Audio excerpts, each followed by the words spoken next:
Sa mundo ng showbiz kung saan mabilis ang takbo ng mga relasyon at madalas ay pilit ang mga tambalan, isang seryosong payag mula kay Alden Richards ang nagbigay ng bagong kahulugan ng salitang paghihintay.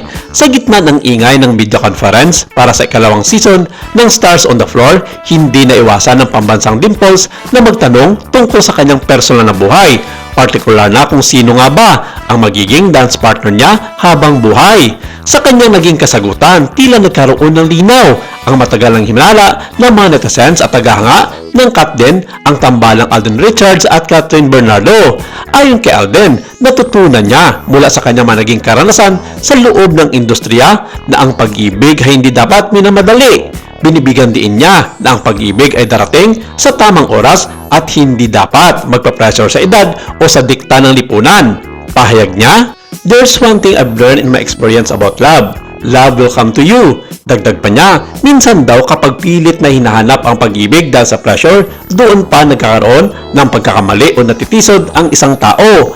Ang linyang ito ay tila isang malalim na pagninilay sa kanyang mga nakaraang karanasan at ang kanyang kasalukuyang disposisyon na maging matyaga para sa taong nakatadhana sa kanya. Ngunit, ang pinakaumalma sa puso ng mga fans ay nang sabihin niyang, "Waiting lang naman tayo." Ang simpleng katagang ito ay mabilis na inugnay ng publiko kay Catherine Bernardo.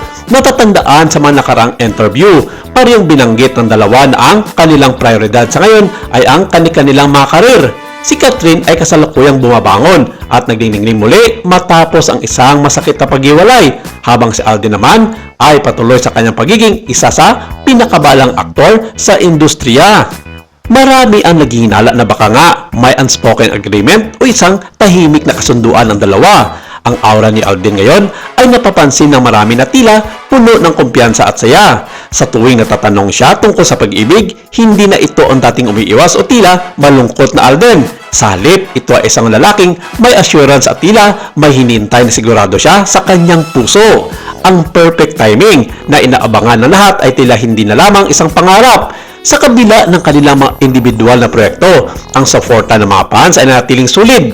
Ang bawat sulyap, bawat ngiti at bawat suportang ipinapakita nila sa isa't isa ay tila mga piraso ng puzzle na unti-unting nabubuo. Sa pahayag ni Alden Richards na handa siyang maghintay hanggang sa magtakbo ang kanilang malandas o paths, tila pinatunayan niya na ang pag-ibig na totoo ay kayang magtiis ng kahit gaano katagal. Hindi rin matatawaran ang pagiging mature ni Alden Richards sa aspetong ito, sa halip na sumabay sa agos ng clout o pilitin ang isang relasyon para lamang sa publisidad, pinili niya ang landas ng integridad. Naniniwala siya na kung ang dalawang tao ay nakalaan para sa isa't isa, ang tadhana na mismo ang gagawa ng paraan upang sila ay muling magkasama sa tamang panahon. Sa ngayon, ang publiko ay nanatiling nakatutok sa bawat galaw ng dalawa. Kung ang paghihintay ni Alden ay para nga kay Catherine, ito ay maituturing na isa sa pinakaromantikong kwento sa kasalukuyang panahon ng Philippine cinema.